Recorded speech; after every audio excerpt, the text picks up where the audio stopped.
Good morning, Nathan. How are we? Not bad, not bad. How are you? I'm good. Did you sleep well last night? Because it was fucking roasting. Yeah, I slept all right. I don't sleep a great deal anyway.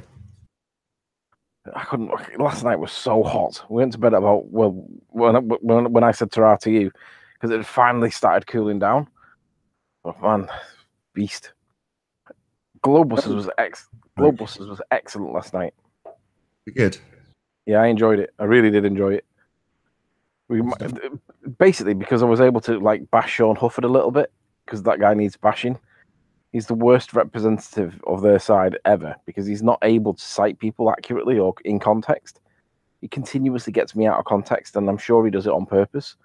But he does it to Jaron as well, and I'm sure he does it to everybody else. But none of the ballers ever call him out for it, and he's seen as some kind of authority in their world.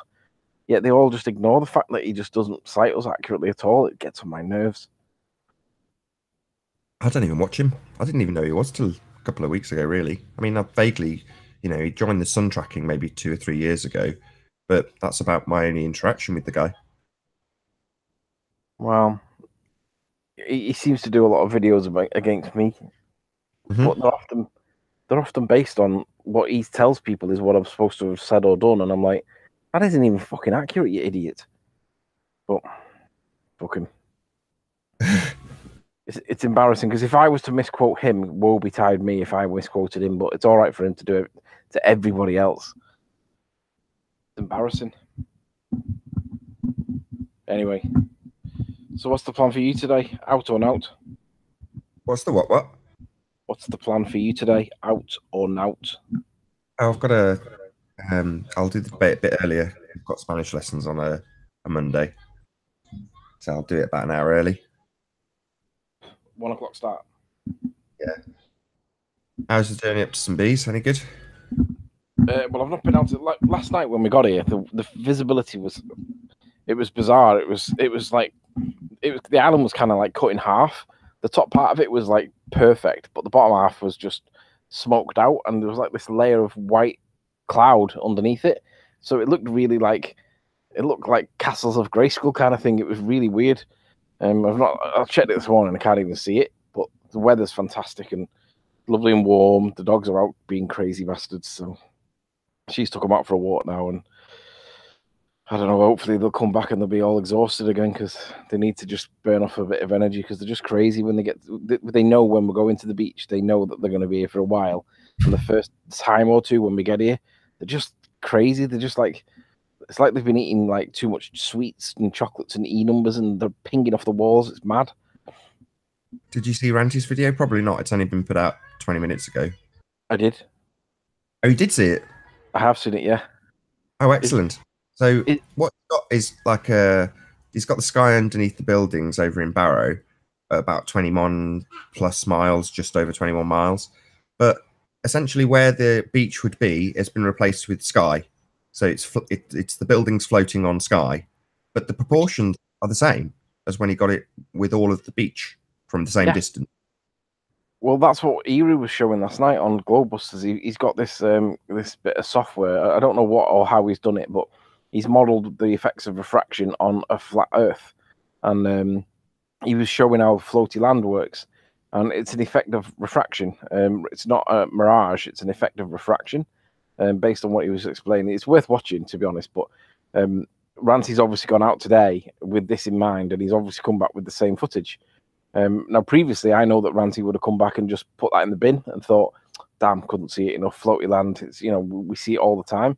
But this time, he's not put it in the bin. He's left it out because Eru was demonstrating this exact point last night on the software, and I brought up the composite and I showed it on the composite and I showed it in the video, and we were talking about floating land, all the land that appears to be floating, and he's gone out today and done the same thing.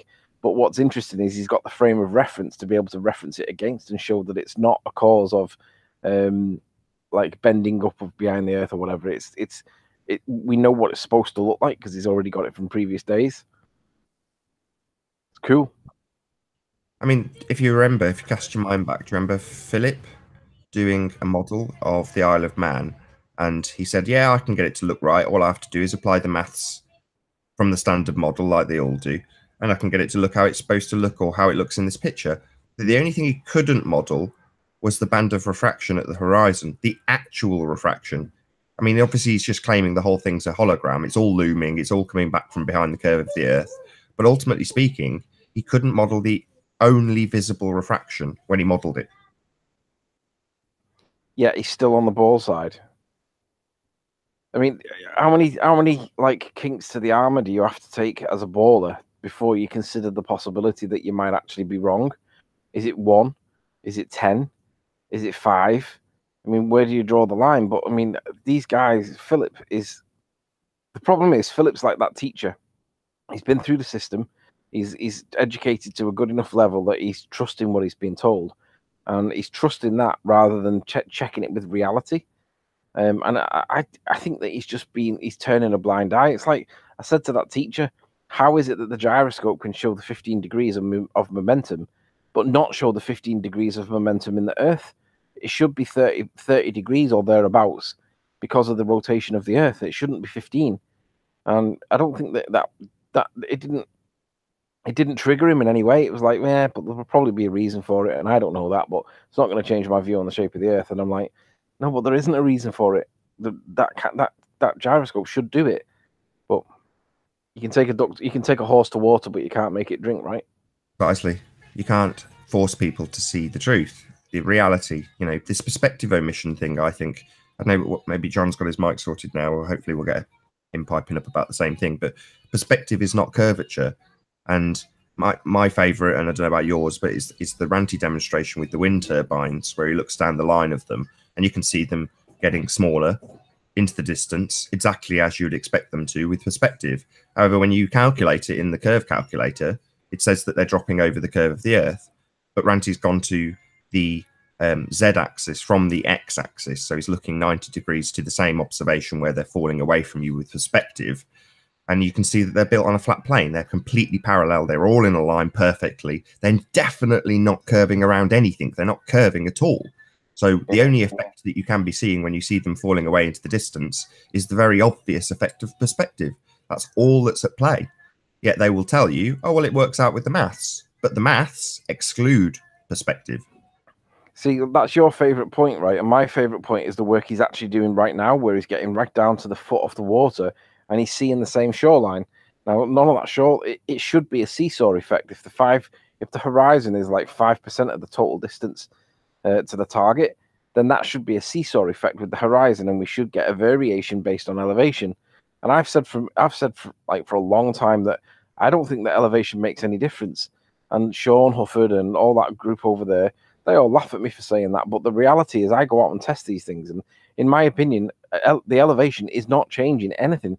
But they laugh at it and think that I'm stupid, and that's fine. But for me, Ranty's work right now, this low elevation stuff, is the strongest proof, because you can't argue that there's a sphere there if there's no sphere there. Nick from Phuket Word pointed out something quite interesting, which is to say that at the moment we're pointing out the angular size reduction at distance, but ultimately there's more to it than that. There is the angle of observation as well. So it's not just the angular size reduction, it's also the angle of attack. So I've got to disagree with you, and in principle I agree with what you're saying. Because it's flat, you can see a very long way if it's clear enough from the ground. You know, if the waves aren't obscuring your view, you will see across vast distances on a clear day because it's flat. There's no other explanation for that. It's not being obscured, simple. But as you increase in altitude, you increase your angle of attack on whatever you're looking at. So you've got a wider viewing angle.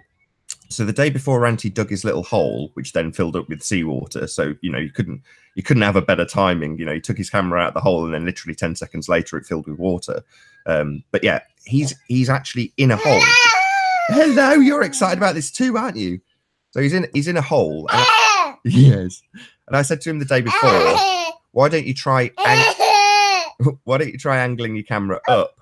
Because then, rather than the bottom half of the lens taking in basically what is a couple of inches, you know, literally maybe a foot between you and the target on the other side, the actual elevation represented in half of the frame of the picture is only a couple of feet. That's the only elevation that's in that frame, but yet it's obviously vast. It takes up half the frame.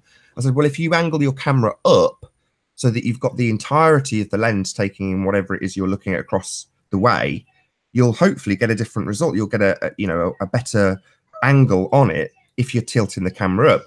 But when he's done it, he's actually done it on the ground. So he's inadvertently debunked the calculator from a completely different angle, which is to say that the globe maths force you to tilt your camera down. You must tilt your camera down. You're on the top of a ball. You're always looking down if you're looking at anything because you're on the top of a ball. So therefore, it is absolutely impossible to ever be able to angle your camera up and look at something that's at ground level. You might be able to angle your camera up and look at a mountain that's tipping, that's physically above both your actual horizon, your eye line, and what they call the bulge. There might be an instance where a mountain is actually higher than that, and you'd angle your camera up to a 3,000-foot mountain that's only 10 miles away, for the sake of argument. But ultimately, that's not what he's doing. He's looking at something on the ground from the other beach, from the ground, literally in a little hole, he's at sea level, and he's definitely angling his camera up because the horizon is right at the bottom of the frame of the picture. So he can only be angling his camera up. So that in and of itself is debunking the globe, because you cannot ever have that instance where you're tilting your camera up and then seeing a slightly looming non-standard refraction hyena bending to below you to sit on the horizon that is below you. It can't happen. Zach, you've got a link in there if you want to join, because I know that you're interested in angular resolution and stuff, so I'd want to hear from you. But I agree. I think there's so much that is being happening right now that I think Ranty's totally motivated by himself. He wants to go back and he wants to get all this information himself, and it's right. But ultimately, I think what gets missed on these hangouts is when we're showing the videos, you don't get the perception of just how far away these things actually are. 20 miles is a huge distance to be looking over and seeing the other shoreline. And if you're going to argue that we live in a sphere, you have to accept that there's got to be an obstruction between you and it has to be the curve of the earth. It has to be water. And these guys are just ignoring it. They're literally ignoring it. And it's like, how do we beat the drum about this more and more and more? Because these guys are being dishonest. It's like, you can't ignore this kind of stuff. Yeah, and you can't look up. You can't look up at the beach on the other side of a 20-mile expanse on the globe, because you're on the top of the globe and everything around you is below you. There's a drop. Everything's below you because you're at the top of the pier. How many times have I said that it always felt like I was looking up to the horizon when I get low? I mean, I've said that low. Yeah. You are, definitely. If something's above you on a flat plane, you've got to look up to it. It doesn't matter that it's away from you 20 miles because it's not dropping away from you on a sphere. It's on the same plane as you are. Therefore, when you look at Morgold Lighthouse from 100 feet, it's higher than you. You've got to look up to it. No, but I reckon that Morgold Lighthouse from 100 feet probably was looking down a little bit because of my elevation. How? It's 200 feet up. It's 100 feet higher than you.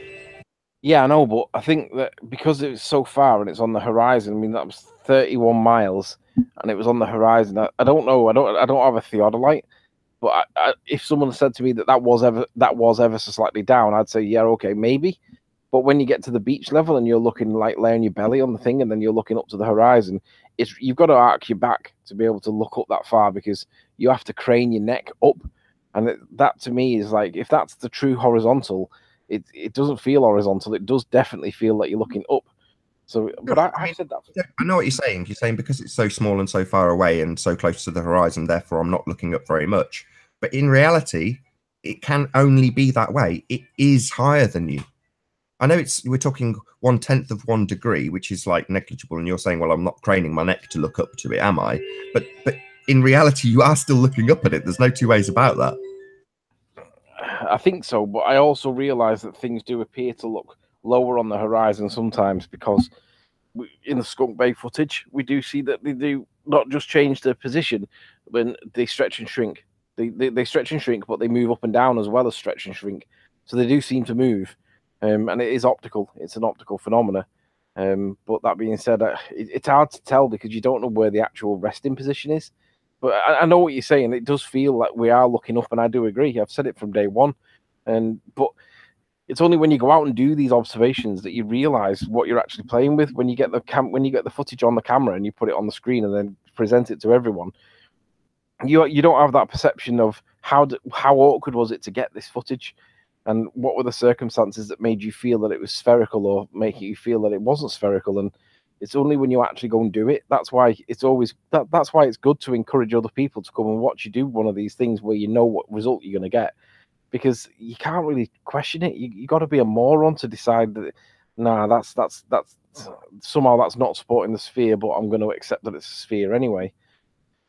But that's where we're quite fortunate, because I think when this lie was originated, let's not go back 500 years. Let's go back approximately 100 years, something we can easily quantify. When you go back to that time, you didn't have P900 super zoom cameras, and there was no ground-based evidence to challenge this, and you didn't have a Mick West with a standard refraction. My point being that the lie was considerably more simple 100 years ago than it is now.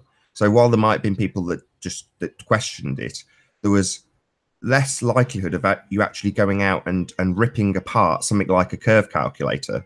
Now, we've ripped apart the curve calculator based on its expansions first. So people have started attacking it based on 7.6R, and then that's moved on to just R. But ultimately, it's only when you have a lie expand, when the web of deceit gets bigger, it becomes more fragile and easier to pick apart. So at the moment, when we were, or not the moment, maybe 6 months ago, when we were talking about Isle of Man, we were talking about slightly looming non-standard refraction hyenas, and it descends it into farce, because you're then left with a couple of choices.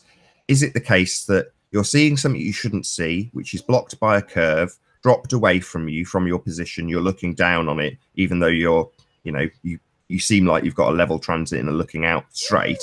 You are actually looking down, and then the thing that you see on that horizon is looming up, because you can't see it, to meet the horizon with your eye level and look like it's perfectly proportioned, with the exception of a mirage which they can't model, and that's because you live on a sphere. Or you just see it because it's there. Yeah. That's your two choices at the end of that conversation. So the people that say, well, there's an explanation, it's a slightly looming non-standard refraction hyena that's met your horizon in the distance at 31 miles in proportion, other than the mirage that we can't model, because you live on a sphere. That makes perfect sense. And I go, well, I just think I can see it. Which one you're going to pick if you're a reasonable, rational person that's not totally indoctrinated to say, well, I'll just accept any convoluted explanation so long as it says it's a sphere at the end. That's the way I think they are at the moment. I think they'll accept anything as long as it says that it's a sphere. You've gone quiet. Sorry. Quiet. Is that better? Yes. I think that they will literally accept anything that they're told if it concludes that it's a sphere. No matter how ridiculous it sounds, they'll accept it.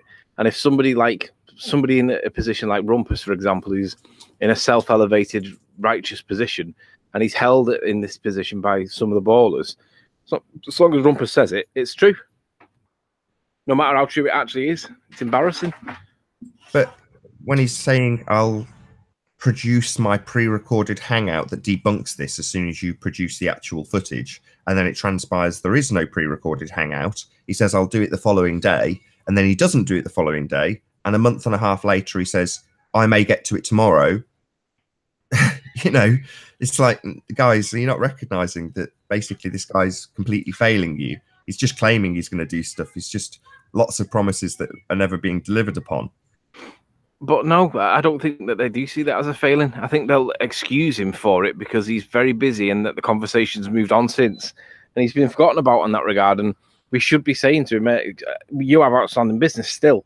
And we should be, I don't know, should we? Or should we just cut him loose and say, you're no longer a credible authority in this ball earthiness because you make claims and don't do stuff that you say that you will? Well, I think they're all hoping that this just moves on. I think that's exactly what, the impression will be given if the topic just moves on. But personally, I'm not willing to let that happen. Moreover, not with I know it's, something that's dear to you. You've captured that fantastic footage from the beach and it debunks the globe without taking into consideration what we're currently talking about, which is perspective.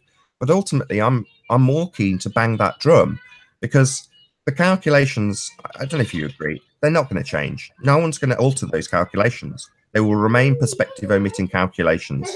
They might slap another layer of bullshit on top to say that it doesn't need it. They've already tried that and failed with us. But if that conversation just moves on, 6 months from now, when we're talking about, I don't know, like we were yesterday, talking about some Antarctic flight or something, somebody else in a different hangout in a different place will be presented with that calculator. And they won't necessarily know that the person presenting it might be the same people, it might be Rumpus, is or has been completely and totally debunked by the virtue of it not including perspective. So unless we hold them to account for this, it will just resurface. They'll just rinse and repeat. The circle jerk will continue. And we see that with the theodolite claim by Rumpus, where he claims that you can measure the circumference or the radius of the Earth with a theodolite pointing it to the horizon. And I think that he forgets that we've destroyed that argument completely. And basically, when I see him citing that, it makes me cringe that he knows that that's not the real horizon. And if he claims to be a man of precision, that he wants to measure these things, why would he accept that you can guess? You can't, because when you're looking up towards the horizon over a long distance, those little bits do make a difference. And you can't calculate the circumference of the Earth or the radius of the Earth if you've not got a precise way of doing it. And that's not precise. We know that it's an apparent horizon. It's not a real horizon. And he's pushing that narrative because it supports the ball, regardless of the fact that it's not reliable. But he pushes it anyway. And I think he forgets that we've told him and we've debunked that completely. I think he's forgotten about that, and he still pushes it anyway. And that's like the mark of a man that pushes a lie when he knows that it's not true. That's a bad mark to have, and that's what Rumpus has. But he'll push it anyway because to him it's like pushing the good word of the Bible, I suppose. If you're a religious freak, heliocentricity is his religion. Yeah, it is his religion, and he will push it indefinitely. And again, this like perspective is a couple of steps down a begging the question fallacy anyway. You know, we know that the whole calculation is an assumption. It's a begging the question fallacy. It already has an outcome in the calculation. So things like the theodolite measurement at the horizon, you're already going to go and refer to an equation that has the outcome in it. The radius. So when anybody goes to one of these calculations, whenever you see R, providing it's not for something totally, non-related, whenever you see R, ask them where they've got the value, because there's their proof. That means they already know it's a sphere. They've already got a radius. There's no point testing anything.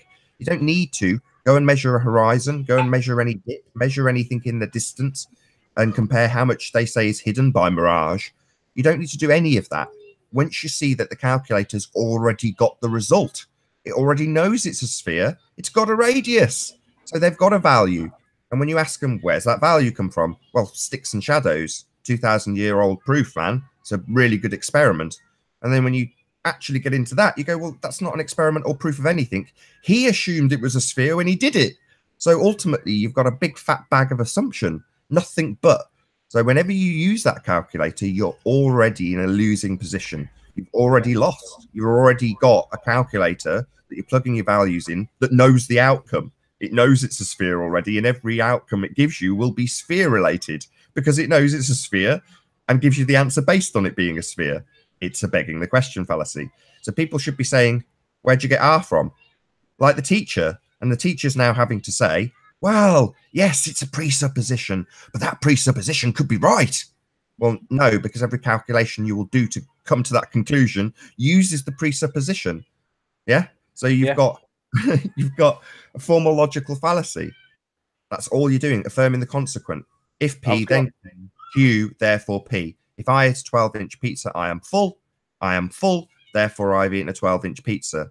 If the world is a sphere, whenever they say that, recognize that the next words out of their mouth will be an affirming the consequent. They will say, if the world is a sphere, then you will have, doesn't matter what you pick, 2 rotating celestial points. The world has 2 celestial points, therefore the Earth is a sphere. Well, no, the maths that you've got to come to that conclusion, like the equator, has come from the celestial bodies to begin with. So you're just affirming the consequent. That's all they ever do. They assume a radius. And that's the crux of this. The people who say they live on a sphere just assume they live on a sphere. And from there on in, everything else relates back to it and will mathematically validate itself. But it doesn't mean we're living on a sphere, because they've just assumed that and made everything match it with maths. I was going to ask you, did you notice how slippery the teacher was getting when in the hangout with him that I had?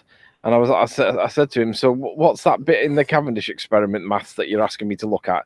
What's that R bit there? Is that the radius of the Earth? And he's like, no, well, that's something different. And then you asked him a couple more times, and it got to the point where it's just radius. But you could see fighting it. He's fighting it because he doesn't want to concede that just to assume your outcome is in any way acceptable. It isn't.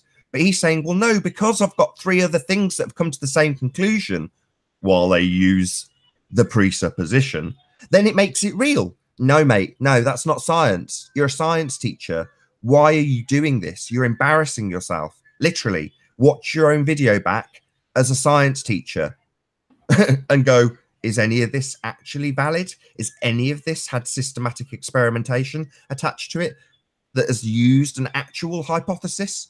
Or, as you disclaim, does it all just assume the outcome? It starts with R, but he doesn't recognize it. It's bonkers. Did you notice? Did you notice when I asked him about? I've lost my trail of thought now. I had it and then I was holding it and then I lost it. It was when you were talking about the radius. Let me think. What was it now? I can't remember what my point was now. It's gone. But right, we got all the time in the world because Haunted's probably fell asleep. Yeah, are you still here, John?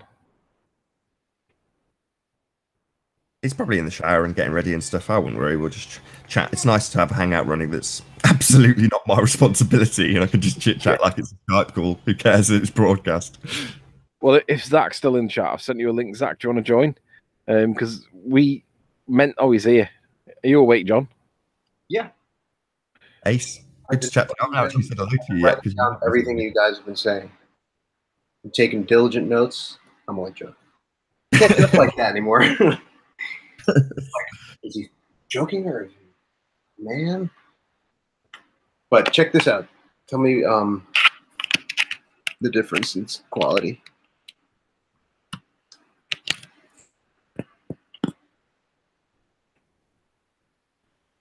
Wow. Difference in quality of what? It's about to change the settings, I think, in Google. There's my Yeti seems to, you know that they make a micro and a mini USB, right? Some of these cables aren't always the same, and they're really just shitty builds. And I had to stretch or open up the prongs of the like the flange, like the male part of the connector that goes into the mic, because mic is loose. In other words, the red light goes off. Right. It's a bit of a bitch to get it in. Once I get it in, it's in. Oh, that's out. What are we talking about here? What appliance? The microphone? What did you what? What appliance are you talking about? The microphone? Yeah, the Yeti.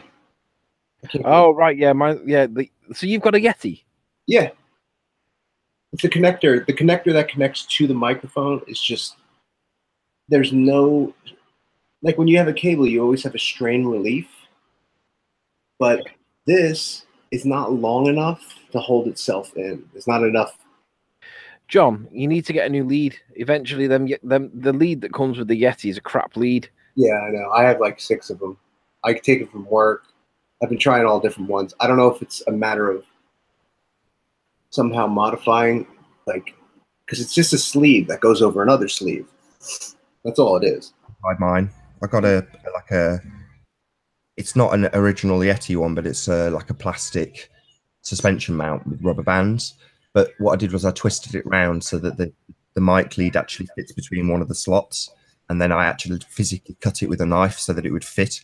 So then now it's forced into position, so it won't come out. But I know exactly what you mean. That got irritating. It still does it even when it's fixed in position. So my kid will climb on me and whack the microphone, and it'll all disconnect and everything goes wrong. And it sometimes happens mid-show. And you're like, oh no, Jesus, what am I going to do? At Discord, it screws everything up. You got to like jump out and jump back in. I'm gonna change it right now. I'm gonna flip the mic over. So You got to be honest. You got to be honest though. Like when that kind of thing happens live, and you're in the middle of something. If there's only 2 or 3 of you in the chat, and then it goes quiet with one person, you can really lose the whole hangout because like they think that you're falling asleep or whatever, power cuts or whatever. But if there's like 5, 6, 7 of you in the hangout, you can get away with that because nobody notices it. Holy shit! My headphones just kicked in with like bursts of white noise. So Yes. now you can hear me on the Yeti. Yeti. Yeah, the Yeti's probably one of the best sounding mics out there, I think. Yeah, there's one that I would love to get. It's the quintessential podcast microphone. It's a Shure. It's yeah, that's the one that C7 or something like that. It's the one everyone's got. Everyone that's sponsored. Be Here and Love has got that one, hasn't she? She's got a Shure mic. Be Here and Love? No, really? That's an expensive microphone. That particular microphone. Singer. That's a pro microphone. She's had several really expensive microphones. She's into singing, so. Oh, okay. Yeah, the Yeti wouldn't be considered pro. Like none of the. Well, maybe there's some higher end blue mics, but usually they start at $750. Like if you're gonna go pro, easily up to like $3,000-$4,000. Not like the Yeti. You can't just plug it into a PC. Yeah. Yeah. I mean, plug and play ability. It's user friendly. All right. I thought it was just analog. Nice bass response too. Which I'm totally so surprised that it did what it did in Colorado. Do you subscribe to Booth Junkie? You ever heard of him? Booth Junkie? No. What kind of junkie? Booth. He's called Booth Junkie. He's a guy that just does voiceovers. So, but because he does voiceovers, vocal booth. So his YouTube channel is literally just him in his little isolated sound recording room, testing out different mics. That's all he does. Booth Junkie. Really good channel. Check that out. Those kinds of videos can be done right, and then they're the ones that could be like so blabbed up where it's like, you just like get to the microphone, just start the countdown. Don't tell me about what we're going to talk about today. Well, no, he does more interesting things than that. So, for instance, because he's doing like adverts and jingles and book readings for audio cassettes and things. One of the things he did was an advert for a radio station, and they said that they wanted the voiceover about the car that they got, but then they wanted like a 1950s scratchy sounding bit in the middle that was to make it sound like it was like a recording from the 50s, but obviously they want to own all the copyright for it. So what he does is he goes out and finds this old like one of those portable radios from the 70s or 80s that you got with a long aerial that you carry around with you, with a twiddler on the front. He takes it to pieces and turns it into a microphone. So the big cone, the big speaker that's on the front, becomes the microphone, and he wires it all up, gets it into a preamp, and then starts recording with it. And he just shows the process, only for a minute, showing how he did it. It's not like it's boring detail about him making it, but then he records it and shows you the end result. And just cool stuff, just clever stuff with audio recording equipment. I love all that. Yeah, I know who this guy is, Booth Junkie. I just recognize him. He did a video for the Focusrite interface, the digital interface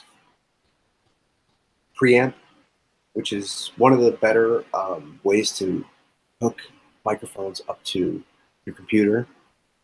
I wouldn't call it a mixer. It's just pretty much if you're recording directly to a PC. It's a great way to. It's got a good preamp, I've heard, so it'll warm up whatever it is. So it'll take the Yeti signal. Actually, no, it won't take the Yeti. It'll take analog, not a USB.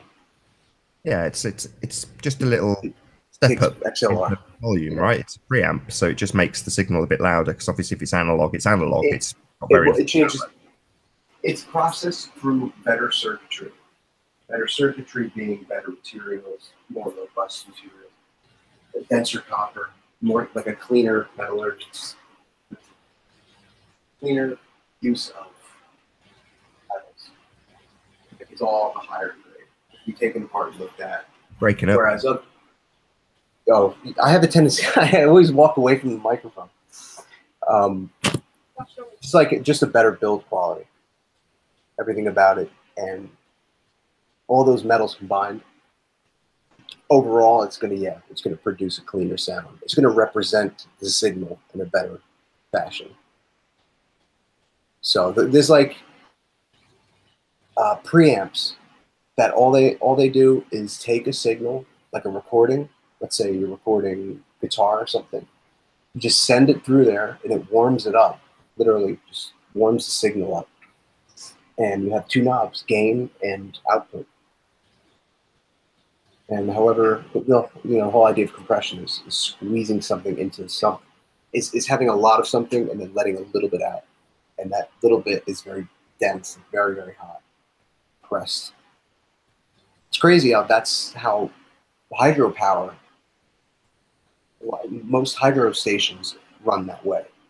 You know, like we stopped nature here, and if we have a little pinhole, we're going to get so much power through that pinhole. You know, you can, obviously it's not a pinhole, but like the size of a van or a truck, like a garage. The water coming through there is super powerful. And that's just the weight of the water working. And we have to pay for water. I don't know if I see it as totally comparable, but yeah, I get what you're saying. You know, it's you're trying to take something very small and ever so incrementally make it bigger. So the end result being that, you know, if it was on stage, you know, the mic goes into a little preamp, the preamp goes into a desk, the desk goes into an amplifier, the amplifier goes into the speakers, and it's the same in reverse if you're recording something. So it's just it's the same process. It's a psychoacoustic aspect to it. Like when you listen to the radio, it sounds more present. It sounds louder. Like it hits your ears in a different way because the dynamic range is lifted up. That's the opposite. That's compression. So they've so it's everything seems loud because it's all been brought up to the same level to get it into a narrow amount of information because you've got a limited bandwidth with radio. Right. But not bandwidth, a limited dynamic range, my bad. Correct. Yeah. The comparison to like a dam that's just, I don't know why I thought of that, like how hydropower works, how you can get a lot of power, how you can get a lot of what's the word? A lot of pounds, a lot of pressure when you open up a valve that's connected to like a 1,000,000-gallon tank, and it's at the bottom. So you don't really have to get a motor, an engine to put air through it to shoot the water out. It's going to do it by itself, by sheer weight. Like one thing I do when I'm washing cars, and people are always asking like, why are you all the way over there? I'm like, well, if I shoot the car from here, by the time the water gets to the car, it's going to have built up some speed to it. It's going to have a heavier effect. Whereas if I just stand there and shoot it at it, like you're lobbing the water and it's picking up speed, and by the time it gets there, it's slapping the side of the car. So in a sense, you're getting more pressure out of it. Not pressure, but you're getting more use out of the water. Jonathan, do you wash cars a lot? Is it a hobby or something? I used to do it a lot more, but now it's full-time production. Can you settle a disagreement that I have with my partner, please? Yes. She's been told earlier in her life that when you wash a car, you wash from the bottom up, and I was taught that you wash from the top down. Which way do you do it, and why? Well, I would wash from the top down because the bottom is going to be dirtier typically. You don't want to bring that to the rest of the car. Did you hear that? Top to the bottom, loser. I'd like to inform you that you're all wrong. She won't. There are times if you're going to use a pre-cleaner that you spray from the bottom up. That's just the way it's so the way it acts on the paint, it just kind of starts to break up whatever you have on the heavy dirt, but that's different, isn't it? Because you're not about to wipe that pre-clean into the car, whereas if you're actually soaping it up and you go from the bottom up, you're just going to bring the dirt up to the top of the windows. Right. Bad. Right. Rinsing is super important. Like even whatever wash media you're using, you gotta have. I have at least 4 or 5 of those pads, like those. They look like dreadlocks, and each time I go over like I don't know, the car's never really dirty, but if I know it's got something on it, I gotta spray it down. Spray the shit out of it. Dip it in another pail. That's the best car wash tip for anybody. The best basic car wash for anybody ever is always have 2 buckets. You have a bucket full of soapy water and a bucket full of clean water, and you put your sponge in the soapy water. You wipe it over the car, then you put it back in the soapy water, which will get it foamy, and then you get it rinsed off, so you get all of the dirt off the actual cloth before you start going back into the soapy water. I've said that in the wrong order, but you know what I mean.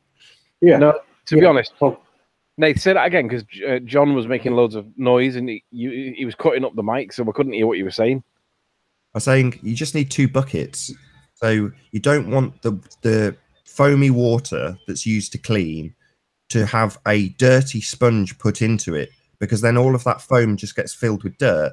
So you put your sponge into the foamy water, wash the car, then wring it out, then put it into the clean water, the rinsing water, and get it as clean as you can in that bucket, so that when you then put it back into the soapy water, it's not full of grit and dirt. There is something you need, though, to make that process, the 2-bucket wash, and it's called the grit guard. And I think they should just make a pail with this thing at the bottom. And the grit guard is a plastic disc that sits at the bottom of the 5-gallon bucket. So Which bucket? Bucket? I like to use them in both, just in case. But okay. if you had one, you would use it in the clean water, the non-soapy water, because the idea is when it comes to like heavy dirt, you don't want to put anything against it anyway. You want to do your best to use water jet to take it off. You know, like either have a power washer set up properly or allow for agitation. Like you'll have to wait, because there are guys who will not go back and forth with any kind of make contact with the paint. But this disc sits at 3 inches above the bottom. And you dip your mitt into there, and then you like kind of make a motion like you're spinning your hand left and right, and you kind of like it's like a grid. So that collects all the shit. It keeps it at the bottom of the pail. I don't know how it does it, but it does it. It's called the grit guard. Oh, I'm gonna get one. The guy who invented it is they sell out everywhere. They're always sold out. But wouldn't you agree, though, because most people won't have one, but at the absolute minimum, most people just go out and wash the car with 1 bucket of soapy water. And then when you see them finish, they put it all back on. Windows, and it just looks like half the time they've scratched the paint. Just a mess. Mm-hmm. Mm-hmm. Yep. Yeah, they're taking it off, putting it back on, taking it back off again. Like that. And then, or the worst is if you clean your wheels. With something, then put that against the car. My wheel cleaner. Spray it on at the beginning, rinse it off at the end. Wheels are clean. I've never seen that, but there are a few wheel cleaners that change color. They turn like blood red when they're activating on the iron, because they're iron removers, really. And man, Zach, the message I sent you was in YouTube Messenger.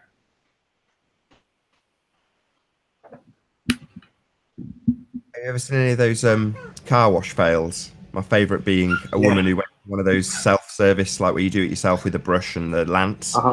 She opens the car door and starts inside of the car.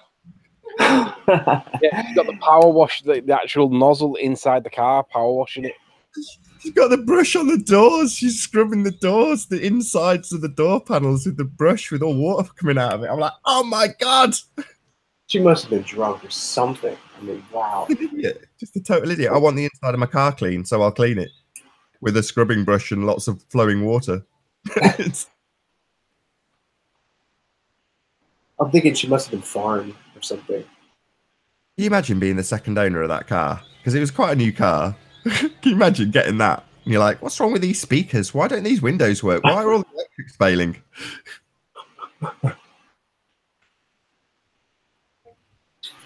There have been some times, though, I've dealt with some BMWs. The BMWs are great because they can take the abuse of cleaning. Like, they can take aggressive cleaning. Where I've just unleashed spray bottle on the interior. There's some orange P21S product, which is phenomenal. It uses limonene, which is it's like orange rinds, orange skins and lemon skins, and it like melts it down. They make this fluid out of it. Very effective. It smells great, but it'll clean fake leather really well. It'll clean anything. It's an all-purpose. But I've transformed a few. It cleans so well. If you clean a spot, you now have to clean the whole seat because that spot's going to be so fucking clean. This is a great conversation. I'm so anal about car cleaning. It's untrue. I like the car to look like it's a rental. You know, that it doesn't look like it's got any personal effects in it and stuff. Although that's not possible at the moment with a kid. But you know what I'm getting at. In fact, keeping the car. Yeah. Well, a lot of people are like that. Like this guy who he owns a tool store, and he's got a Mercedes. Thanks for that. What's happened? Mike's gone. You there, John? He's gone. Oh no! What's happened? Quick, fill the dead air before he plugs his mic back in. Well, while we have a bit of dead air, I paid for a plumber to come out and get me. I have a back door or a back garden tap. I wanted a back garden hot tap, so that when we change the water in the hot tub, I don't have to put freezing cold water in and wait like 8 hours for it to warm up with the kettle element that's in the hot tub. I wanted it to be warmed by the boiler, and then it's basically like paying for a bath, but you've got to pay for like 3 baths, but it's done instantly, and it just costs a fraction to fill it up with warm water. Anyway, he came out and fitted it, but I've realised that I can wash my car with hot water now. So I can pre-wash the car with hot water, put all my soap suds on it and get it all clean, and then rinse it off with hot water. So when it's finished, it dries. Nice. It dries really quick, and I can get my thingy, my wax on it straight away because it evaporates that really fast. It's excellent. Clean cars go quicker. Yeah, they do.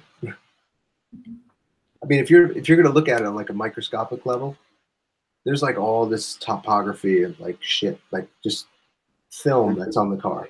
I mean, I'm being kind of facetious, but I'm saying when you're in a clean car, it feels like it's going faster. You know what I mean? Yeah, absolutely. Hang on, I'm going to jump onto my phone.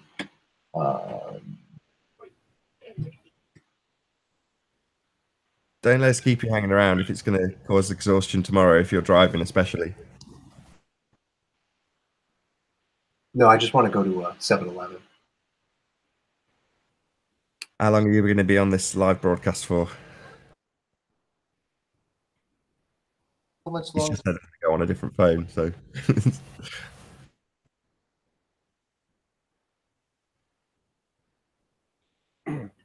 Do you remember that guy, Nathan? He was on the M62 and he was traveling from Leeds. Oh, hang on. He was on the M62 and he was traveling from Leeds towards Manchester, and he fell asleep at the wheel. He went down the ravine, landed on the train tracks, derailed 2 trains, and basically he managed to survive. But I don't know whether other people died or whatever, but basically it was probably one of the most expensive accidents anybody could ever have because he derailed 2 trains. And he'd been awake all night, hadn't he? He'd been chatting to some bird on the internet all night, cybersexing or whatever. Yeah. Bad. Yeah, he just had no sleep, so he'd maybe got an hour of sleep tops, and then gone to work in his Land Rover, and like you say, derailed. Just caused so much chaos. But that was just what did the guy? He ruined his car or derailed? Came off the road, went onto a train track, and derailed. Was it 2 trains? 2 trains, yeah, 2 trains. Holy shit! What happened to him? Dead? I don't think he died. No, he was prosecuted and put in jail. Holy He's put in shit. jail. Oh yeah, I'm very familiar. I don't fuck around with that. You know, I learned my lesson, in other words. And that's not a story that I ever enjoy telling, but I thought I could beat it, and you can't beat it. Because the first time it happens, you didn't see that coming. Which means the next time you nod, you're not going to see it. People will convince themselves, I'll catch it the next time. I'll catch it. I'll totally catch it. I'll keep doing this. I'll keep flapping my arms around or yelling or whistling or whatever. The moment you stop, lights out. That Windows. Dun, dun, dun, dun. Well, that one incident, I remember reading the interview or the guy's version of events, and what basically happened was he fell asleep at the wheel. His Land Rover went down the ravine, bottomed out at the bottom onto where the railway line was. The oncoming train got derailed, but it didn't get derailed and fell over. It got derailed and carried on going in a straight line, but off the tracks. And as it was coming towards a halt, because it couldn't stop anymore, it needed gravity or whatever to bring it to a halt. The other oncoming train that was approaching it also got derailed as it made impact with this train that was derailed. So he managed to derail two trains in the one movement just by falling asleep at the wheel because he was up all night on the internet. But what's the chances of that? It's like, oh my God. Yeah, it's dangerous. I mean, texting is just as bad. Like It can be, yeah. I mean, I like to say I learned my lesson, but I almost got to like it was the close call I've ever had. And I was driving up from Philadelphia. I was in a Mitsubishi Mirage, tiny little car, and I was in a really dark spot. Like it was so dark. It was in Pennsylvania, and I'm trying to put this song on. You know, it's like 3 a.m. and I'm driving back, full of energy because the show was over, so I was still ready to go. And I'm looking down I'm like, shit, you know, I didn't have a phone holder in the rental. So I'm kind of bobbling the phone a little bit. And I'm like, fucking goddamn it. I'm trying to spell the name of the band. And I picked my head up. And it was a deer, literally inches from the side mirror. And I was spooked. I was like, oh, what the heck? Like, what was just outside my car? And I was going about 50 miles an hour down this back road. But inches, that would have been destruction of the rental car. I probably would have been in some pain, like from hitting the thing. But it took me a few seconds. I was like, that wasn't what I think it was. It was a deer stopped in the middle of the road, and I was about 3 inches from it. And I put the phone down afterwards. I was like, I'm going to let it shuffle. Who's that? Good Times? Hey, good times. Hey, what's going on, guys? Good Tims. Just heading to work myself, trying to avoid hitting deer. Trying to avoid getting beer? No, hitting deer. Oh, all right. Yeah, I live out in Indiana where there's more deer probably than people. Yeah, I've been out there. There's a lot of, kind of like Pennsylvania, it's very repetitive landscape. Mm-hmm. Flat. A lot of shill scanners out there. Yeah. Yeah, it's crazy out here, man. I can get to work in 25 minutes, but it takes me about 45 minutes to an hour because I go so slow. Seriously, I see deer every single morning almost. Yeah, people come from all over the country to hunt deer around here. Oh, I hate that. Yeah, it's horrible. Yeah. How do you shoot a fucking deer, you know? Oh, man. There's no way. I don't even like killing bugs, let alone something that's bigger than I am. Yeah, I had to justify mosquitoes. I had to re-justify mosquitoes. I was like, well, it attacked me, you know? Yeah, exactly. If you're just flying around, it's cool. But you land on me, that's it. You know, you've crossed the line. Yeah, there's something with mosquitoes that always bothered me. Something about mosquitoes that we're missing. You know, either they were created genetically like an offshoot of tick or a flea, something like that. Like, why would nature make that? I always said it was God's way of getting people off their fat asses and out of the woods way back when, and out to the fields doing some work.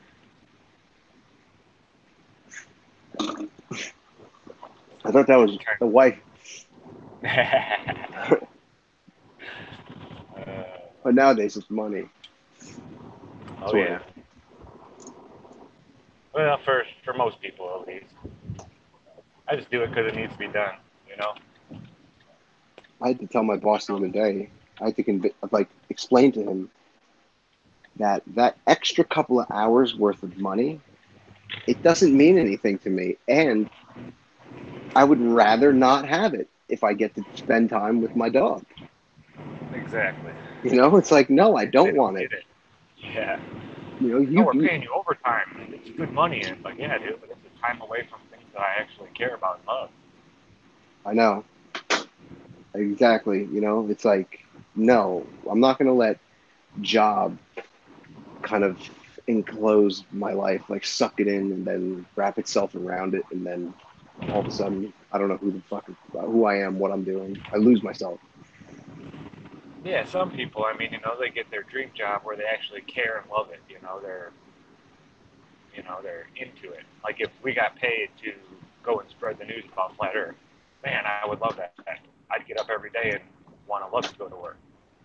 But I live in reality where I work in a factory, and it's not fun every day, and it's hot.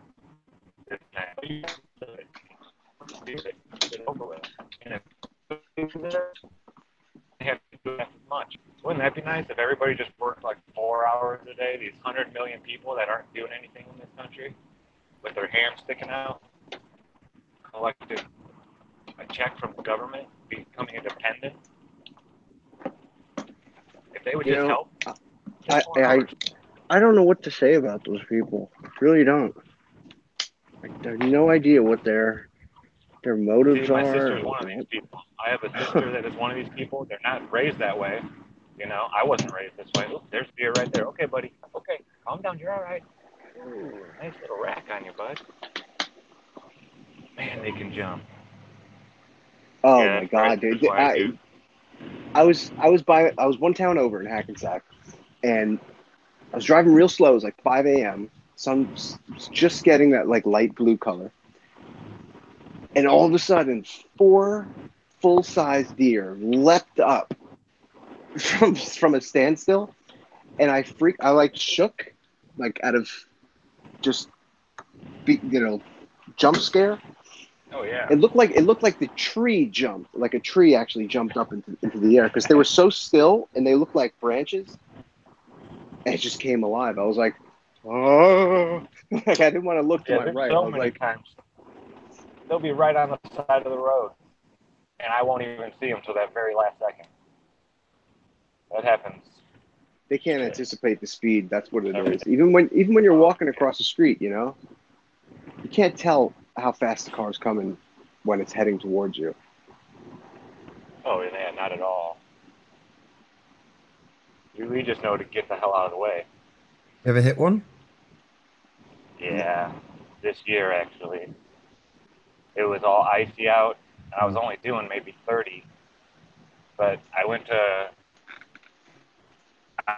down the side, and here in I live, we have 20,000 miles of ditches because I live out in the country, and air both sides of it almost.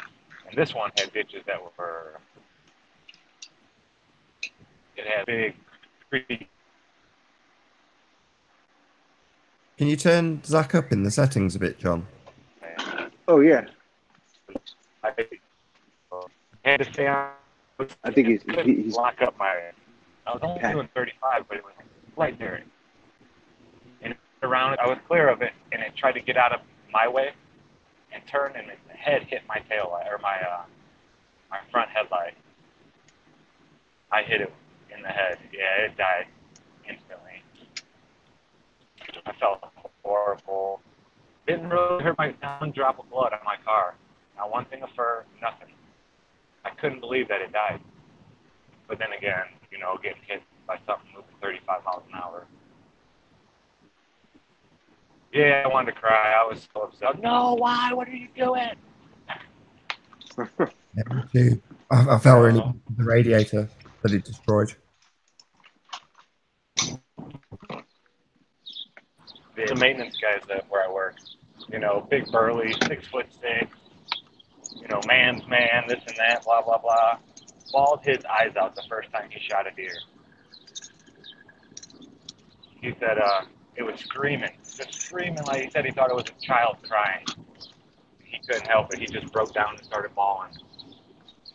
If you were to start crying in He front of won't. those type of guys, sorry to interrupt. Yeah. If you were to start crying in front of those type of guys, you would be their hero that following day. I guarantee you.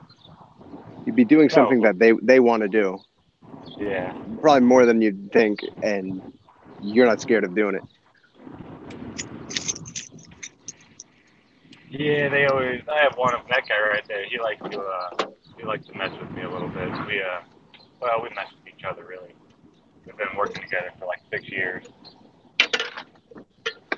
He knows how to push my buttons. We'll just put it at that. He knows the little triggers that get me. All the things that is going on with the social environment of our country today. Oh yeah. Certain things are being pushed upon our children. Like everywhere you turn, you see all this stuff, and yeah, he knows that I don't care for all that stuff, and he just lays into me like every day. As soon as he sees me every day, I'm used to it now, so it don't bother me. But man, one time I wanted to punch him in the head so hard.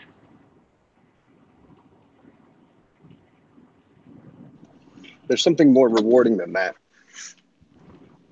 and that's seeing their face get really, really red and embarrassed, and then watch them backpedal their way out of whatever it is they've done.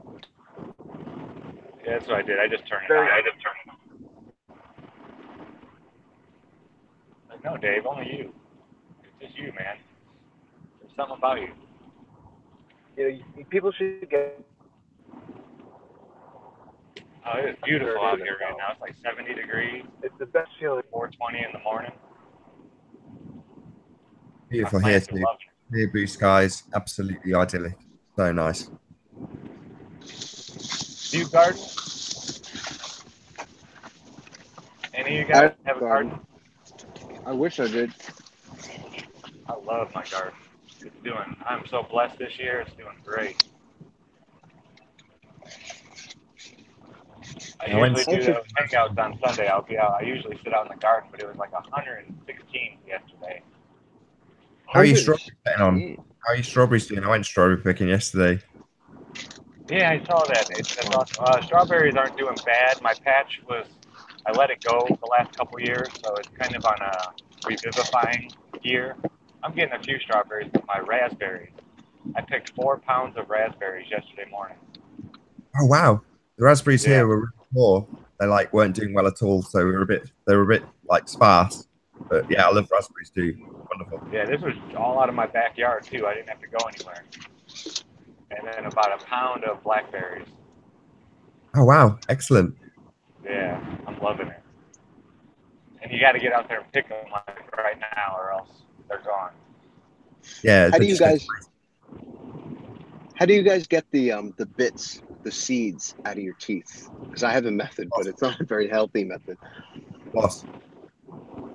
I ate a couple of gummy candies, and it pulls all the seeds out. That's not a bad idea. I had a.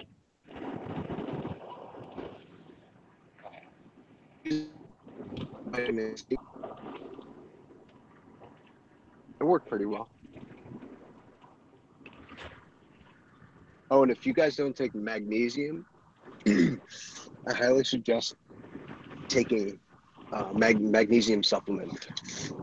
I've been told, so many different amazing supplements, by so many different people, and I never go through with them. And then one day, I was like, you know what? I'm just gonna get this. I'm gonna get the good one. I'm gonna spend like $25 on it, or whatever. And it was the first day. Like the second day, I was like, holy shit, something's different here. I definitely feel more consistent. Now, what is magnesium for? What does it do in our body? Fireworks. It's immune system. Sorry, go on. It's immune system builder. So basically, people get sick because of lack of sunlight in the winter, not because of the cold weather. But we're told it's cold weather, that kind of nonsense. But it's lack of sunlight and low magnesium count. And most people are very low, deficient on magnesium. The other thing is iodine. And I don't know about you guys. I take an iodine supplement every day. But every time I eat seaweed, like dried seaweed, I'm in a good mood. Every single time. I don't know if it's. I take iodine from seaweed, from sea kelp. It actually comes from every morning. And just one drop in a shot glass of cold water. I used to take it with tinctures that I make, but fucking amazing. Yeah. Sea spray. I love how they say, "Oh, the ocean is so uncharted and this and that, yada yada yada." But we know everything about space. We know more about space than we do about the ocean. That's what they'll try and tell us. Like, yeah, it's easy to know about shit when you're just making it up. I know. And there's no accountability. No, I saw some, I don't even know who it was. I don't even click on it. And you know what that means? That there's no accountability? That means it's up for grabs. Hey, there's no accountability. Yeah.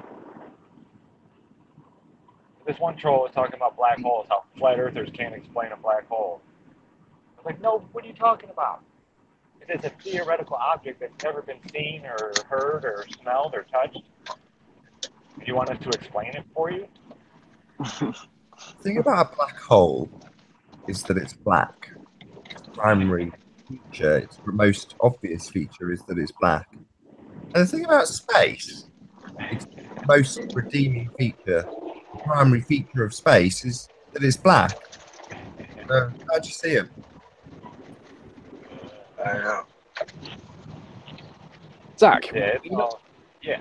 You know when you did your observation of the was it the Chicago skyline from the edge of the lake?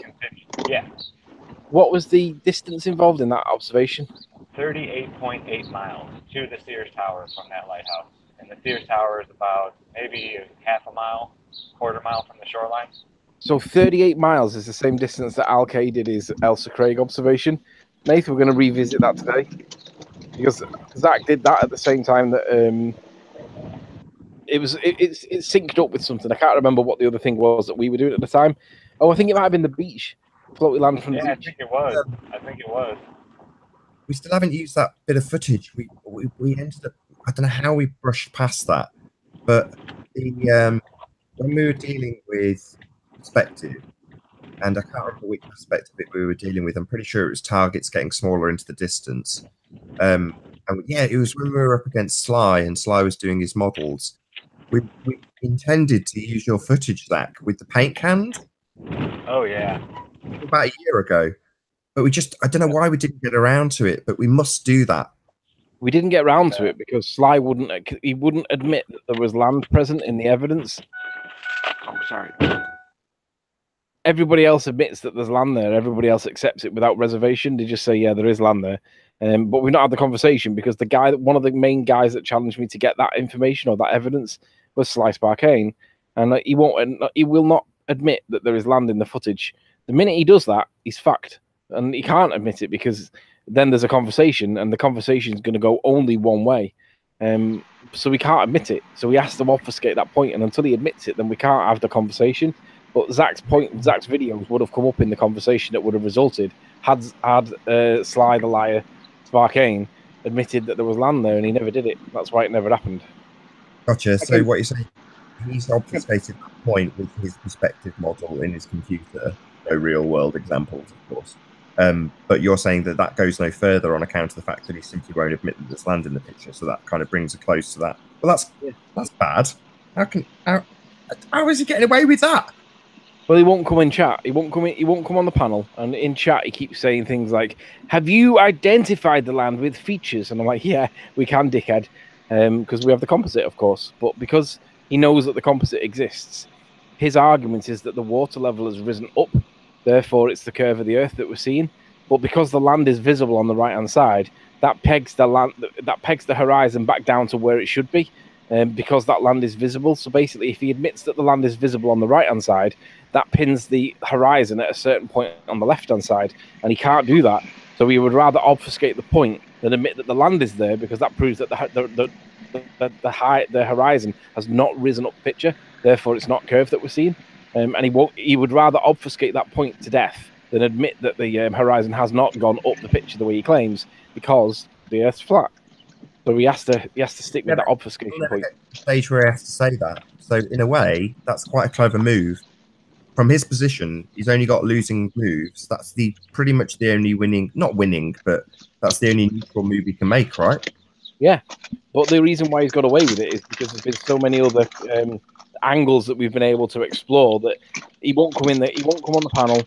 He's keeping away enough for him to be below the radar, and on that basis, he gets away with it. But as we're getting down all the other avenues that have been explored and concluded now, it's something that we should go back to, because this guy is a liar, and I want to see this guy account for his lies. But it's trying to get him in, so we have to poke the bear a little bit. But maybe we should make him come in. I mean, you know what I'm talking about, Nathan, don't you? About his argument about the horizon rising. I can't believe you give these guys time of day. Sly Sparkane, Jesus. Well, the thing is, if we don't, they've got their own audience, haven't they? And they ridicule us with their own audience, and it basically brainwashes their audience into thinking that we're all jerks. So really, we have to give them time of the day to show them to be the charlatans that they actually are. And it's not that difficult to do. You just got to work out what their points are and see if you can work out their angles.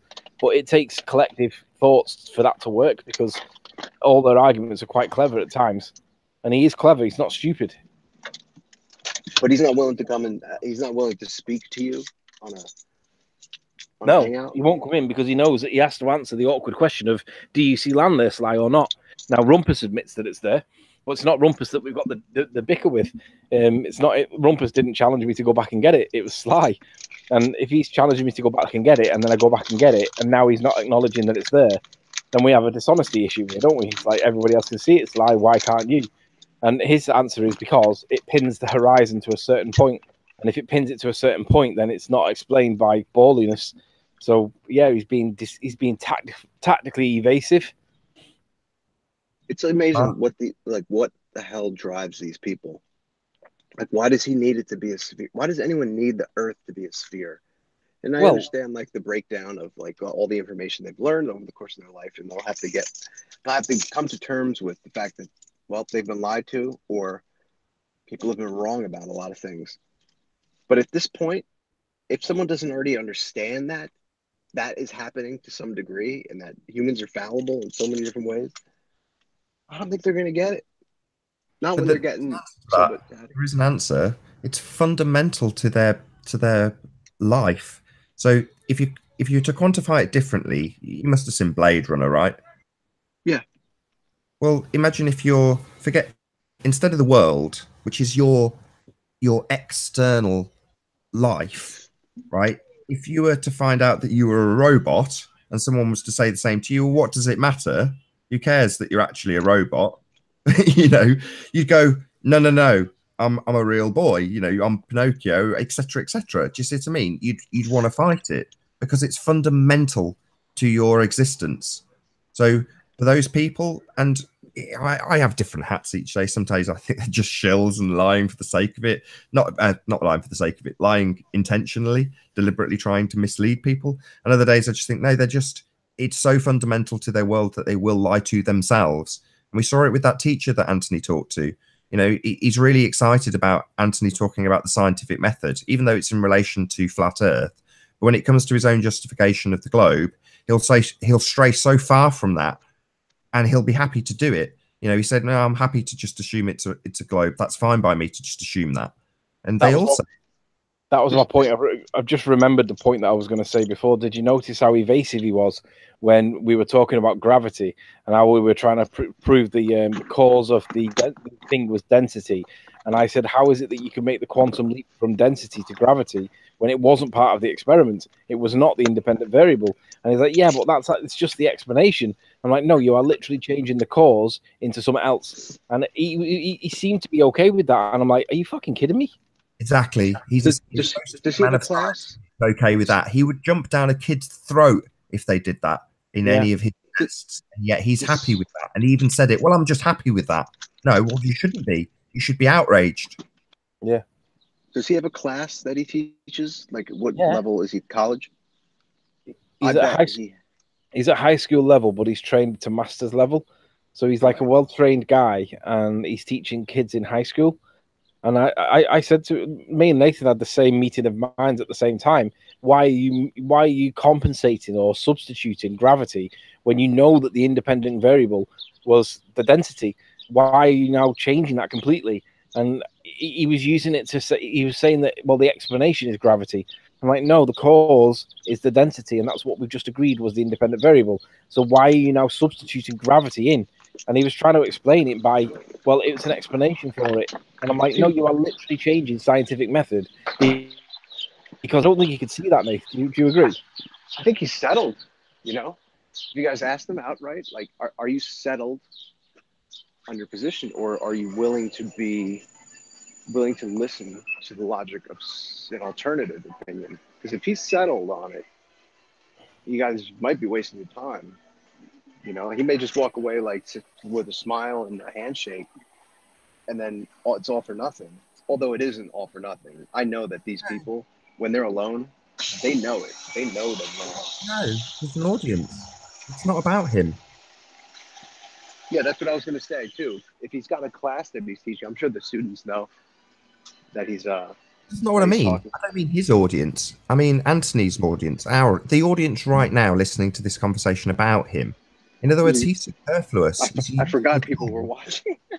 Yeah, people are watching, and ultimately speaking, when they see a man of science say, I'm happy to remove myself from the scientific method and insert A, presupposition, and B, a justification for an explanation of an effect that I've just had in science, you must, if you're a kid watching that, your eyes would widen and go, why is this man doing this? And it might lead that person to go, how is it possible that somebody who is so dedicated to a method and a methodology and the explanations it yields, how is it possible they can stray so far from that with content rather than disdain? And what they will find is it's because of brainwashing. The peer review education system that they have gone through leaves them in a state of cognitive dissonance, where they are happy to accept two different conflicting things. One, that they are just accepting something on faith, and two, that they normally and teach that they would scientifically validate things through systematic experimentation. Something so devoid when he's giving his explanation of things like gravity and radius. Then he'll go on to actually justify a presupposition, which is just outrageous. I mean, I watched his latest video, which he was like pretty much telling me to watch for me. And I listened to him babble on about his justification for a presupposition, basically saying, well, it might be right. So what? Do you know, I was quite humbled. And this is a massive compliment to you, Nathan, because I realized that at that moment with the scientific method, when he departed from it with content rather than disdain, me and you had that meeting of minds where we were both thinking the exact same thing at the exact same time. This guy is literally substituting a totally different independent variable as the independent variable. He's just been pointed out that he's done it, but for some reason he accepts it. And me and you had that epiphany. I had the epiphany moment, and I'm pretty certain that you did as well. This guy's either brainwashed and doesn't realize it, or he's a moron, and he can't be a moron, so he must be brainwashed, right? Absolutely. Yeah, absolutely. So you know the education system far better than I, and he has gone through that system, but through research, not experience. I can tell you it is the education system. That is what has told him these things that he now regurgitates so contently. And because he's subject to them, with all the reasons he gave, I mean, even in the opening gambit, when you asked him, what's your scientific evidence for spinning ball Earth, or a paraphrase of that, his answer was photos. You're like, what? This is where you've gone? This is your opener? Well, and that basically answers a lot, because that's his real answer. He's being honest. And what he's essentially saying is, I've just accepted this, not through science, but through brainwashing. I accept it because I've been shown pictures of it. He's essentially telling you the full story. I accept it because pictures of space. I accept it because man in white coat says so. I accept it because the body of science says it, not because it's been scientifically validated, which is what he's teaching. So it's a complete contradiction. But the brainwashing of the education system leaves people in this state of cognitive dissonance. That's what it does. That's its purpose. So men like him will be happy to completely contradict themselves and not miss a beat while they do it. And when they're challenged, they will back it up. It's amazing. The brainwashing is phenomenally good for a man like that to then come out with, no, listen to my justification for my presupposition. You're like, really? Really? Watch this video back, my friend. Listen to your own words. Mark yourself out of 10 for scientific integrity. Educated into ignorance. Yeah, I like to call it. Yeah, educated. It's education, sure. You know, they're learning something. They're learning what not to think. You know, they're being educated how to seal off outside opinion. You know, how to close on an idea, because that's what's important. You know, how to close it down, shut it down, and then they get to, you know, they get the stamp of approval. Bam, that's it. You know, it's like, if you want to be published, and that is a huge deal. I think everyone knows that. Like the peer pressure factor. Have any of you guys ever contemplated, like, how in other ways they could be fooling us that we have no idea, just like the globe? I know a lot of things have already come out, you know, different ideas and whatnot about the jet fuel hoax and the giant trees and all this other stuff. And I never thought of any of that stuff. I don't think they have to do much. None of you looked into the history hoax? Check out Martin Leaker or JLB. Just watch their channel and get an idea of how deep the rabbit hole goes. Yeah, that's what I'm saying. But how many more things do you think there could be out there that they just... Anything and everything. Yeah, I think. Totally the opposite of what it actually is. You can research anything, Zach, but find primary sources. Yeah, if you can remember that phrase, find primary sources. So if you want to know if anybody actually existed in history, just find a primary source for it and see how you struggle.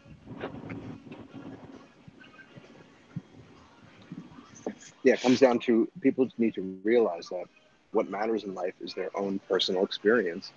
And if they deny themselves that, they're going to be at a loss when they start expecting respect and people to believe in them. There's nothing to believe there. You know, like, what am I supposed to believe in? You've given yourself nothing but secondary your whole life. There's nothing there. It's like a vacuous shell. You know, no character, no personality, no originality. I mean, look at film. It's all remakes. That's pathetic. They're making a remake of Suspiria, the great Dario Argento film, horror movie in the 70s. It's like, that is despicable. Great movie, but gee, remakes, rehash. But I think there's only 19 stories to tell, but they could change the names of the things. You know, they could change. It's pathetic. It's really sad that there is no creativity among these demons anymore. I don't even ever think they had creativity. I think there's too many good people waking up, and they're not willing to sell their souls for money. It's fear too. Yeah, and they're not. Yeah. Fear is the mind killer. Like that's all it knows how to do. Is fear is the shutdown mode. Nathan, it puts you into a state of survival.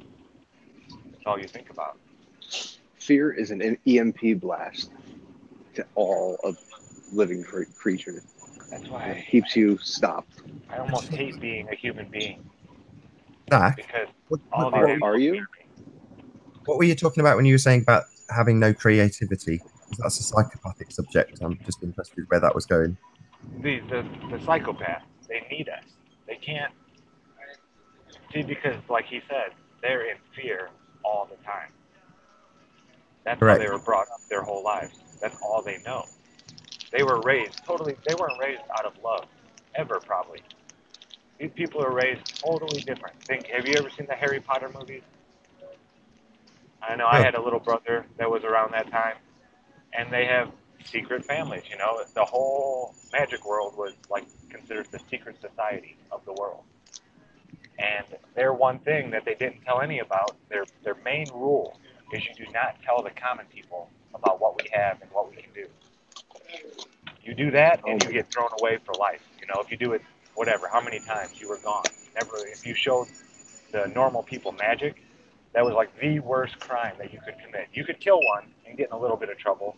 You know, you might get a slap on the wrist, this or that, turn one into whatever. Yeah, but you don't share our secrets. And that's how it is in the real world. I see magic as an attitude. It's not necessarily like a thing to me. You know, I've been listening to this guy, Jason Louv.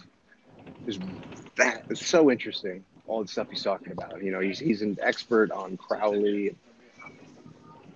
He's an expert on Crowley, J.P. Parsons, Jack Parsons.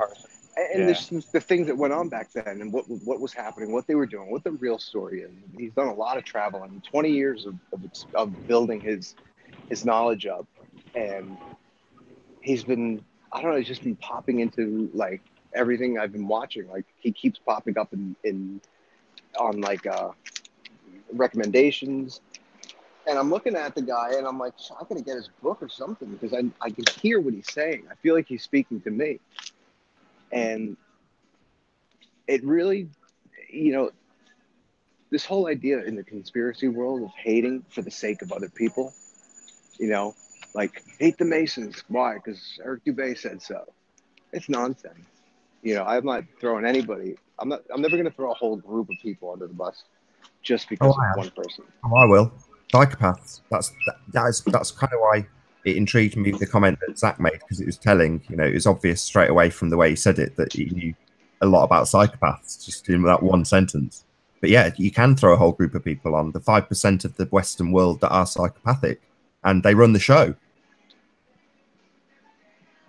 By magic, well, sorry, go on.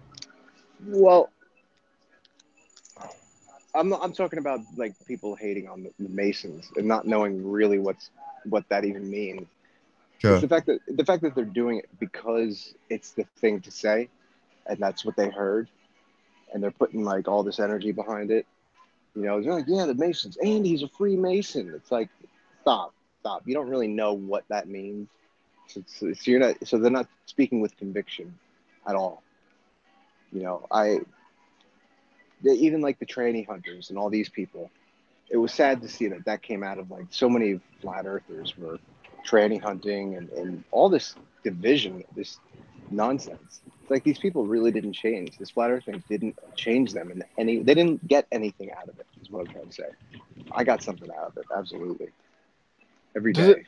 They hoped to get something out of it that was special, and then when they didn't change as people, because people tend not to change, they still felt the same hatred and disdain and anger and upset and, you know, that they had before. Nathan, does it not take a psychopath to spot a psychopath? Well, no, not really. You can live with one while. You'll know if you're told what a psychopath is. I don't even know what a psychopath is.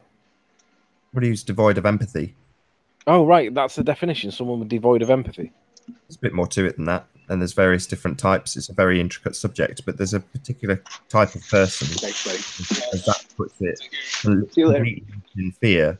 You know, their entire life is a fear of their own actual internal nothingness, which is what makes them.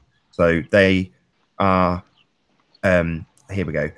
So if you imagine that they wear masks, and those masks are always the same. They're the people that they are talking to. They are the replication, a recreation of whoever they interact with. So if you're dealing with a psychopath, you'll find that they're actually really nice. They're really amiable. They've got a lot in common with you.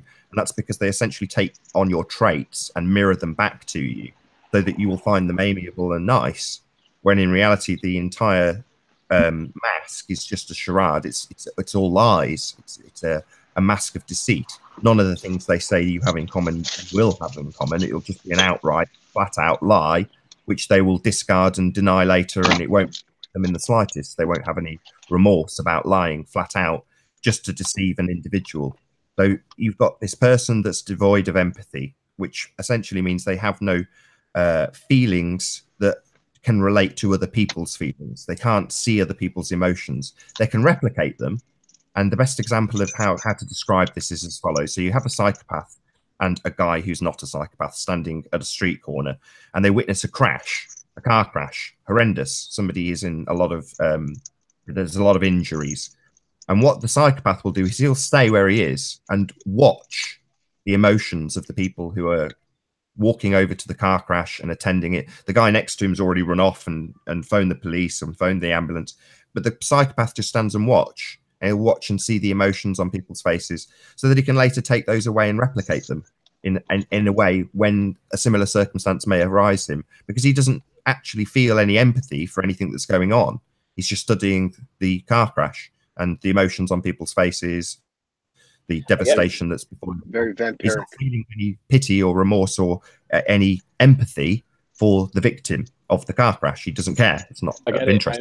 I understand, but in a complete crazy switch of topic, I just want to go back and ask one question on the teacher thing. You know, did you have that same epiphany moment that I had at the moment when he said, well, the independent variable was density, but somehow gravity is now the cause? Did you have that same epiphany moment that I had when we realized that he made that switch? Oh, absolutely. I have it every single time somebody does it on the show, which is basically every day. Yeah, but with him, did you have it with him? Because it was more poignant with him because of who he is. Well, it's more poignant for you because you're having a more social interaction with him. But for me, it was no different to anybody else that's a globehead. They all do the same thing. They're all trapped in the same brainwashing, which is why we shouldn't hate these people. It's only there's certain people that they go through they have the red pill, blue pill moment that will happen for him. Maybe it's happening now. I don't know.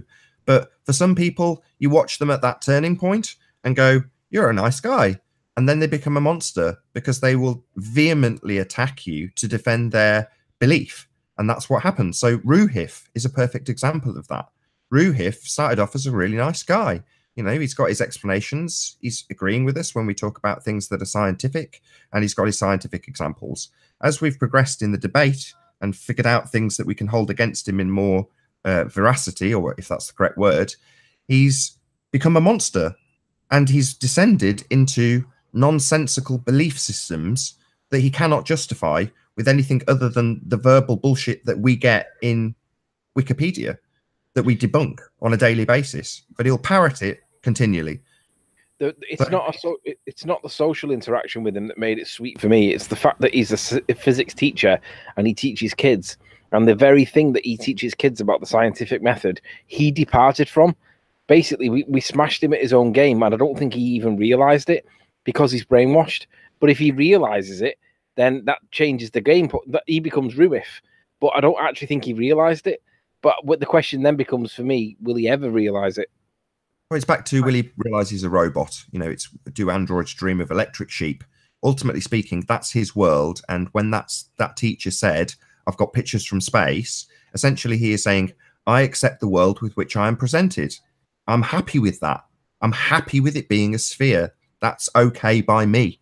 So therefore, acceptance of that's cool. That works in my world. You know, he's never going to say, but actually I'm an android. Are you guys okay with that? Well, that's what I was going to say. Dawn Treader, that would be acceptable for Dawn Treader because Dawn's not expected to have that upper level. But that's not acceptable for him that teaches the one thing that he teaches is the scientific method. And he departed from it, like you said, without disdain. It's like, that's madness. But don't look at him. Look at why. Ask the question. Why would it be that a man of science would depart so quickly from science contently? And the answer is brainwashing. You've said it yourself. It's either he's stupid or he's brainwashed. Well, if you've got to the stage where you can know the scientific method, they've only allowed people to be educated in that manner going through one system. There's only one road to that understanding of science. You're given it in high school. Everyone's given it. If you're going to go along a road that actually explores it and utilizes it in any practical fashion, you are also simultaneously and continually backed up with the assertions of presupposition, and you're educated with them to the point of contentment. I've got my PhD and I know the earth is a sphere. Therefore, I'm content to argue all of the reasons why, because I've been educated in that system, brainwashed. So it's not his fault. It might not be his fault, but if he doesn't wake up, is that his fault? See, that's where it gets kind of tricky. I was just going to say something about this. Question of choice. It's all back to the Matrix. There's a lot of good examples in the Matrix, as corny as it is. It's just a question of choice. Which pill you take? Well, the real world is flat plane with a lot of deception, and you have been fooled. Sorry, people. If you don't like it, you don't have to. It doesn't matter. You can take the blue pill. Happy days. The world's exactly as you always remembered it. It's a sphere flying through space. No one's lying to you. Everything's hunky-dory. Go and eat chicken nuggets. I think that if there is a level of brainwashing, and combined with that is our willingness to accept the information. And, it should be taught in the home to challenge this. Back in the day, there was always like a grandparent or the grandparents. And in tribal days, there was always a tribal elder, and they always made sure to carry tradition through the lineage of the lineage of the family line. And that voice of reason is just not there, and it's dying out. When it's not there, that means that kid's going to accept everything he was told. So as he's being brainwashed, eventually it's going to get to a point where it wears off. That's my theory, is that the brain lock that they put on, the shield, the force field around their around the brain that flat Earth breaks, eventually it wears away because it can't last that long. Like right around 31, 33 years old. And then it's just something seems wrong, like something seems off. And if that happens, there's a certain type of person that's going to act upon it. And the other type of person is going to say, that's a little weird. That's I'm scared of that emotion thought. What if that means I'm gay or something? So following on, they're not going to approach it. Does that naturally follow then that do you guys all see NASA as laughing at us? No, I think there's a lot of people there. There's a lot of people involved in NASA that have nothing to do with this, that have heard things, but they're so enveloped in this bureaucratic PR firm that we call NASA. It really is compartmentalized. Because the shit's there. It's Scott Kelly. Scott Kelly's the white guy with the bald head. Mm-hmm. When I look at him and his smirk is that smirk that I see when deception, when it is pure deception, I see him smirking in that way that is laughing at us.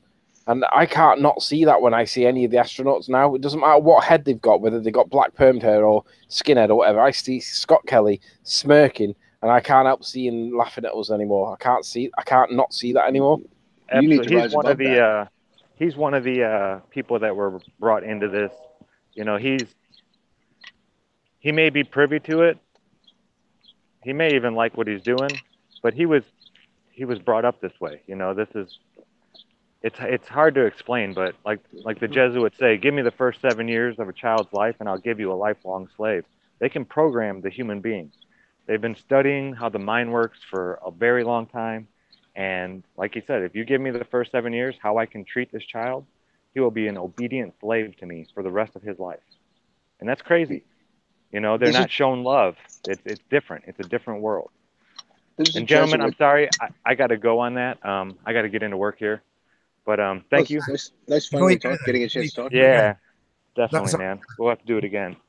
We must have a chat about Psychopath sometime. Keep in touch. Yeah, absolutely. All right, gentlemen, you guys have a good day, and I'll talk to you soon. See you, Zach. Easy, man. Bye.